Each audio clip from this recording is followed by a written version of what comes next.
Hola, hola, Dios los bendiga, feliz inicio de semana.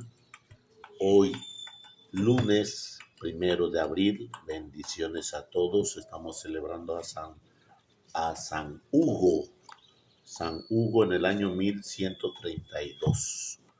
Bendiciones a todos los Hugos que por ahí tenemos, que Dios los bendiga abundantemente, que el Señor sea misericordioso con su presencia, los que cumplen años en este día y lo que es el día de su santo. Escuchamos este canto en este día de la vida de los santos, en esta hora de gracia y bendición. Amén.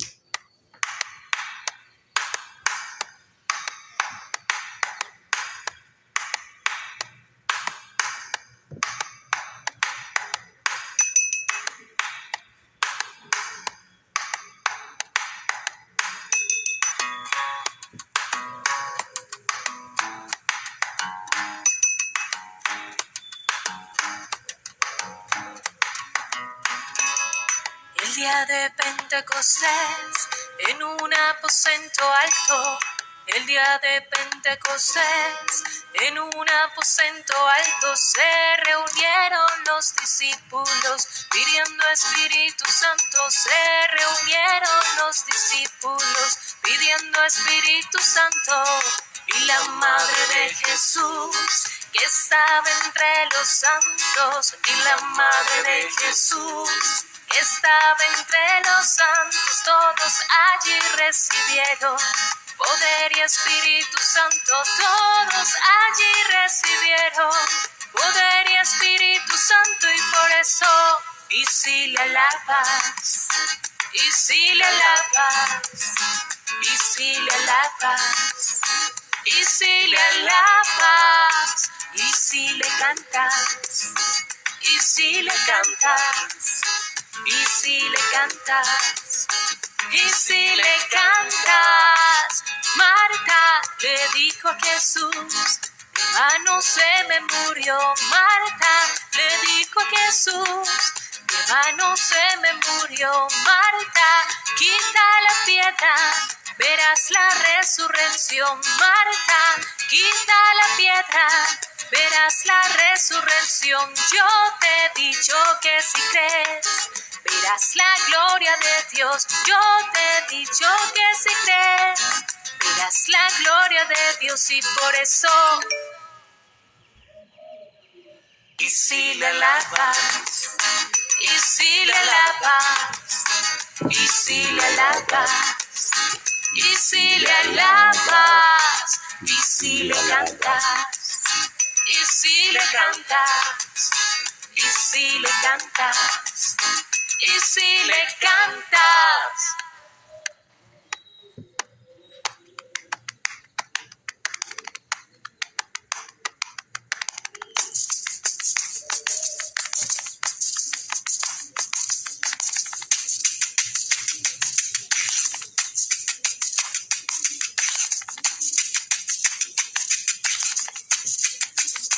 Y si le alabas, y si le alabas, y si le alabas, y si le alabas, y si le cantas, y si le cantas, y si le cantas, y si le cantas.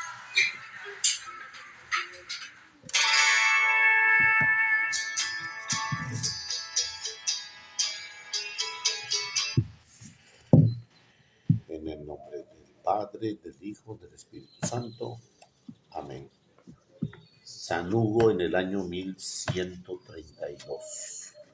Hugo significa el inteligente. Hay 16 santos o beatos que llevan el nombre de Hugo. Los dos más famosos es San Hugo, abad de Cluny en el año 1109 y San Hugo, obispo, de quien vamos a hablar hoy. Son los más famosos.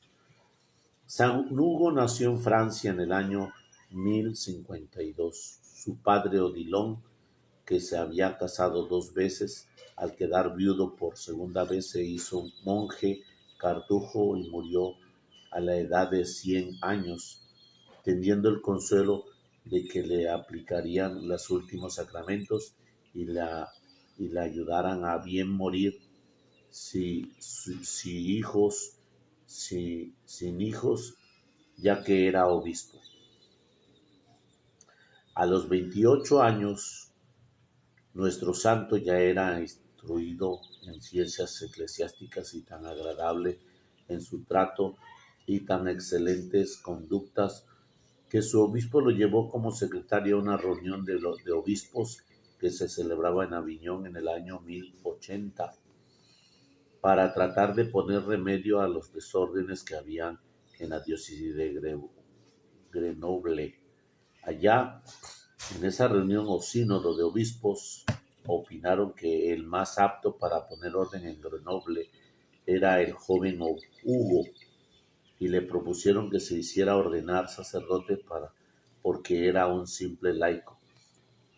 Él se oponía porque era muy tímido y porque se creía indigno, pero el delegado del sumo pontífice logró convencerlo y le confirió la ordenación sacerdotal. Luego se lo llevó a Roma para que el Papa Gregorio VII lo ordenara obispo. En Roma, el pontífice lo recibió muy amablemente. Hugo lo consultó acerca de las cosas que más le preocupaban, su timidez y convicción de que no era digno de ser obispo y las tentaciones terribles de los malos pensamientos que le asaltan muchas veces.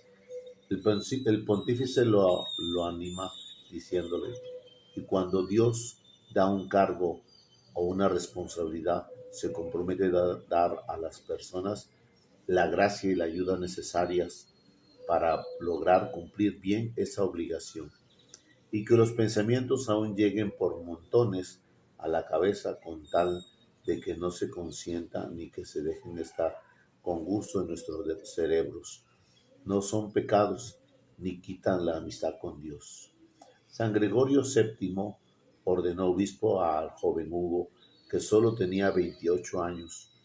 Lo envió a dirigir a la diócesis de Grenoble en Francia, y allá estará de obispo por 50 años, aunque renunciara al cargo ante 5 pontífices, pero ninguno le aceptara la renuncia.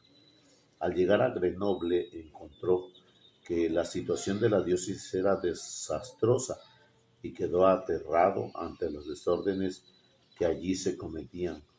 Los cargos eclesiásticos se conocían a quienes pagaban más dinero, llamada simonía, que se llama a ese pecado. Los sacerdotes no se preocupaban por cumplir bien su celibato. Los laicos se habían apoderado de los bienes de la iglesia. El obispado no había ni siquiera con qué pagar a los empleados. El pueblo, que se instruía casi en la religión y en la ignorancia, era total. Por varios años se dedicó a cambiar valientemente todos estos abusos, y aunque se echó en contra a enemistades de muchos que deseaban seguir por el camino de la maldad, sin embargo la mayoría aceptó sus recomendaciones y el cambio total y admirable. Él dedicaba largas horas a la oración y a la meditación, y recorría la diócesis de parroquia en parroquia, corrigiendo abusos y señalando cómo obrar el bien. Todos vivían con admiración los cambios tan importantes en la ciudad, en los pueblos, en los campos, desde que Hugo era obispo. El único que parecía no darse cuenta de todo del éxito era él mismo. Por eso, creyéndose un inepto y un inútil para ese cargo, se fue a un convento a rezar y a hacer penitencia. Pero el sumo pontífice Gregorio VII, que lo necesitaba muchísimo para que le ayudara a volver más fervorosamente a la gente, lo llamó personalmente y lo hizo retornar otra vez a su diócesis y seguir siendo obispo. Al volver del convento, parecía como Moisés cuando volvía del monte Sinaí, que llevaba lleno de resplandor. La gente notaron que ahora llevaba más santo y más elocuente y predicador y más fervoroso que todos.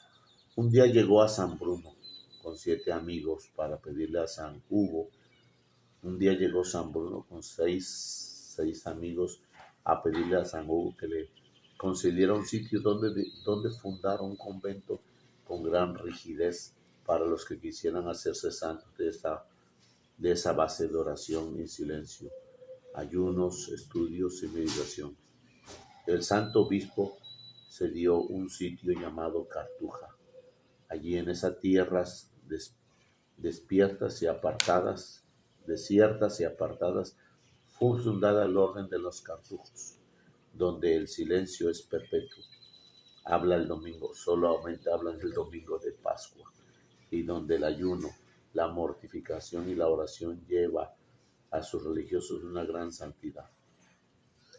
Se dice que al construir la casa para los cartujos no se encontraba agua por ninguna parte y que San Hugo, que es con una gran fe, recordaba que cuando Moisés golpeó la roca y que ella brotó agua en abundancia, se dedicó a cavar el suelo con mucha fe y oración y obtuvo que rebrotara una fuente de agua que abasteció todo el gran convento. Bien dirigido. En adelante, San Bruno fue el director espiritual del obispo Hugo hasta el final de su vida, y se cumplió lo que dice el libro de los Proverbios. Triunfa quien pide consejo a los sabios y acepta sus correcciones. A veces se retiraba de su diócesis para dedicarse en el convento a orar, meditar y hacer penitencia en medio de aquel gran silencio donde, según sus propias palabras, nadie habla si no es para cosas extremadamente graves. Las demás que lo comunican con señas en una seriedad y un respeto tan grande que mueven a admiración. Para San Hugo, los días en el Cartujo era como un oasis en medio del desierto de este mundo corrompido y corrupto.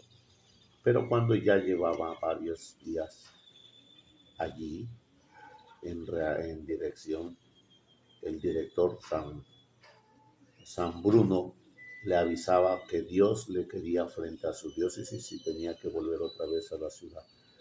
Los sacerdotes más fervorosos del pueblo humilde aceptaban con muy buena voluntad las órdenes y consejos del santo obispo, pero los relajados, sobre todo muchos altos empleados de gobierno que sentían que con este monseñor no tenían toda la libertad para pecar, se les opusieron fuertemente y esforzaron por hacerlo sufrir todo lo que pudieran.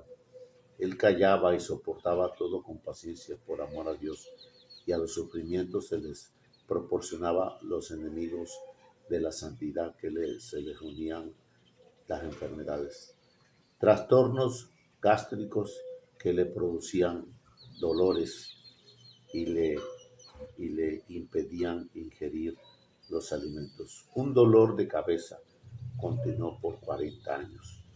No lo había sido, sino No lo sabía sino su médico y su director espiritual, ni nadie podía sospechar porque su semblante era siempre alegre y de buen humor, en el martirio de los malos pensamientos, que como moscas impuras lo rodeaban toda su vida, haciendo sufrir muchísimo, pero sin lograr que las sintiera o que le admitieran con gusto en su cerebro. Varias veces fue a Roma a visitar al Papa y a rogarle que le quitara aquel oficio de obispo, porque no se creía digno. Pero ni Gregorio VII, ni Urbano II, ni Pascual II, ni Inocencio II quisieron aceptar su renuncia porque sabían que era un gran apóstol y que se creía indigno. Ellos debían más Ellos debía más a la humildad que en realidad no pudiera cumplir con los oficios de obispo. Cuando era muy anciano, le pidió al Papa Honorio II que le librara de aquel cargo porque ya estaba muy viejo, débil y enfermo. Y el sumo pontífice le respondió: prefiero un obispo Hugo, viejo, débil y enfermo, antes que otro que esté lleno de juventud y salud. Era un gran orador y como rezaba mucho antes de predicar, sus sermones conmovían profundamente a los oyentes. Ella era muy frecuente medios de, en medio de sus sermones grandes pecadores empezaron a llorar a gritos enteros y a suplicar grandes voces que el Señor Dios le perdonara sus pecados. Sus sermones obtenían numerosas conversiones. Tenía gran horror a las calumnias y a las murmuraciones. Cuando se escuchaba hablar contra otros extremos, exclamaba asustado: yo creo que eso no es así. Y aceptaba quejas, y no aceptaba quejas contra nadie, sino estaba muy bien comprobado. Una vez, cuando por un larguísimo verano hubo una enorme carestía, una gran escasez de alimento, vendió el cáliz de oro que tenía y todos los objetos especiales de valor que había en su casa, y con ese dinero compró alimentos para los pobres. Muchos ricos siguieron su ejemplo y vendían sus joyas, y así lograban conseguir comida para la gente que se moría de hambre. Al final de su vida, la artritis le producía dolores inmensos y continuos, pero nadie sabía cuánto que estaba sufriendo, porque sabía colocar una muralla de sonrisa para que nadie supiera los dolores que estaba padeciendo por amor a Dios y salvación de las almas. Un día, al verlo llorar por sus pecados, le pedía a un hombre: Padre, ¿por qué lloras si jamás has cometido un pecado derivado y plenamente aceptado? Él respondió: el Señor Dios cuenta manchas hasta que sus propios ángeles. Y si yo quiero decirle como el salmista: Señor, perdóname aún de aquellos pecados de los cuales yo no me he dado cuenta ni recuerdo. Poco antes de su muerte perdió la memoria y lo único que recordaba era el Salmo y el Padre Nuestro, que pasaba sus días repitiendo salmos, rezando Padre Nuestro. Murió cuando estaba para cumplir 80 años, el 1 de abril del año 1132. El Papa Inocencio II lo declaró santo 2 años después de su muerte. San Hugo, te recomendamos a nuestros obispos. Pídele a Dios que tenga muchos obispos santos que lleguen a todos a la santidad. Aquí tenemos, o no, si tenemos o no tenemos una imagen. No tenemos una imagen. Sí, San Hugo obispo de Francia. Bendiciones a todos los Hugos. No hay femenino, no hay nombre femenino. Y que Dios los colme de gracia y bendición en este día de Pascua, día del Señor. Proclamación del Santo Evangelio según San Mateo. Gloria a ti, Señor Jesús. Después de escuchar las palabras del ángel, las mujeres se alejaron a toda prisa del sepulcro, y llenas de temor y de gran alegría corrieron a dar la noticia a los discípulos. Pero de repente Jesús les salió al encuentro y las saludó. Ellas se le acercaron, le abrazaron los pies y lo adoraron.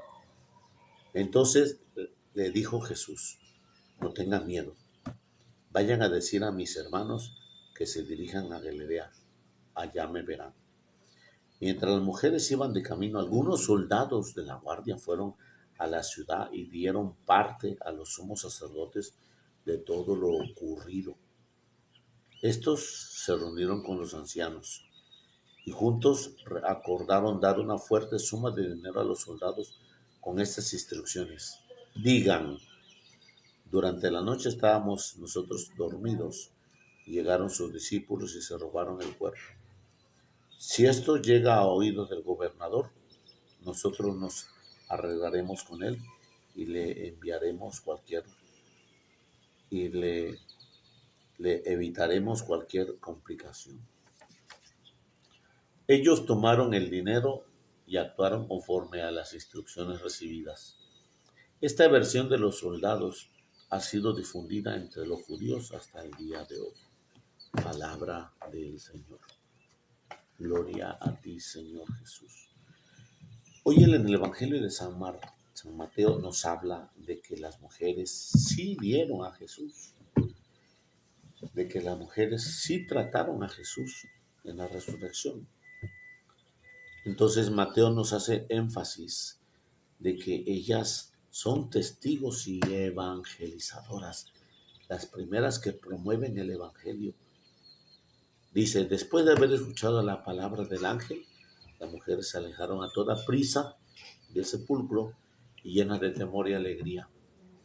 Hay una combinación entre el temor y la alegría que es la incertidumbre, la duda. Y que aquí dentro del temor y la alegría, Jesús no quiere que haya confusión, porque al momento de ir a correr y darle la noticia, le iban a dar la noticia de su temor y de su alegría. Es una situación incierta. Pero Jesús se le presenta, Jesús sale al encuentro de ellas, las saluda. Ellas ven, lo abrazan de los pies, lo adoran y quedan confirmados. Ya no está ni el temor, ya no está ni la alegría, está la confirmación. Ellas se le acercaron, lo abrazaron los pies y le adoraron. No tengan miedo. Jesús le confirma, no tengan miedo. Vayan a decirle a mis hermanos que se dirijan a Galilea, allá me verán. Entonces, Jesús disipa ese temor, quita esa alegría que no tiene mucha consistencia para tener la confirmación. Las mujeres se quedan admiradas, se quedan confirmadas, se quedan selladas de ser testigos y se les va el miedo, no tengan miedo. Porque cuando hay un testigo que tiene miedo, un testigo que tiene temor, un testigo que va guardando esas incertidumbres, ese testigo verdaderamente va teniendo una comunicación nada más emocional, una comunicación nada más afectiva. Pues inmediatamente te está hablando y se enojó porque te contradijo o se contradijeron y se enfadó. Y en ese momento de enfadarse hay mucha situación contraria. Entonces la persona que tiene ser testigo y que inmediatamente ya no tiene miedo porque estoy viendo a Jesús, estoy viendo a mi Señor, estoy viendo a mi Salvador, pues ellos inmediatamente se quedan confirmadas. Y todo esto aquí como que hace mencionar el evangelista San Mateo que los soldados también fueron testigos, porque fueron a dar parte de lo ocurrido a los sumos sacerdotes. Dice aquí bien claramente, mientras las mujeres iban de camino, algunos soldados de la guardia fueron a la ciudad y dieron parte a los sumos sacerdotes de todo lo ocurrido. Hace mención que ¿cómo se llaman? También los soldados fueron testigos de esta presencia de Jesús. Entonces los soldados fueron y dieron parte a los sumos sacerdotes y los sumos sacerdotes acordaron con el tal de opacar lo que los soldados vieron.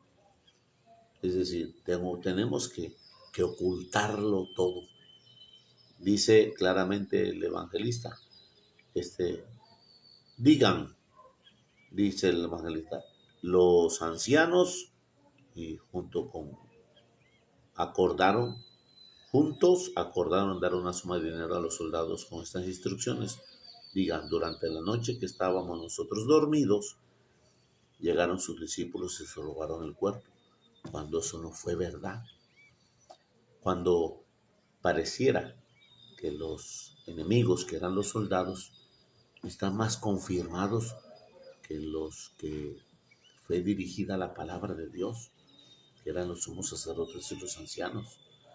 Pareciera que los soldados fueron ocupados para dar el testimonio, fueron a decir lo que vieron, fueron a dar parte de todo lo que había ocurrido y fueron a mostrar ese testimonio, esa gracia del Señor.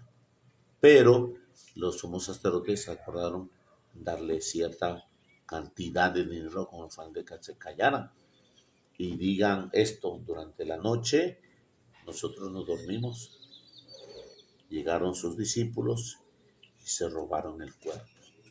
Fíjense cómo es que ellos quieren mejor dicho, compraron el silencio y querían diluir el testimonio, querían hacerlo, simplificar el testimonio. Pero ellos recibieron el dinero y todo eso se siguió divulgando, porque dice, ellos tomaron el dinero y actuaron conforme a sus instrucciones recibidas. Pero esa versión de los soldados se ha ido difundiendo entre los judíos hasta el día de hoy, que los soldados, por consiguiente, fueron pagados y que fueron evidenciados como testigos de la resurrección de Jesús, y que esto no puede quedar ocultado. Pues hoy, en esta hora de la mañana, el Señor nos invita a mirar que vamos a seguir esta fiesta durante 8 días, en la fiesta que se llama la octava de Pascua, la octava de Pentecostés, perdón, la octava de Pascua hacia el camino de Pentecostés. Bueno, pues hoy el Señor quiere que tú y yo demos testimonio de la gracia vivida este sábado de gloria y seamos testigos como los soldados, pero que no diluyas, no opaques el testimonio, que tengas esa firmeza, esa decisión, esa convicción como las mujeres que primero iban a decirle a los apóstoles que ya no vimos el cuerpo, miedo, dudas, incertidumbres, no, sino confirmación y certeza, decisión y convicción.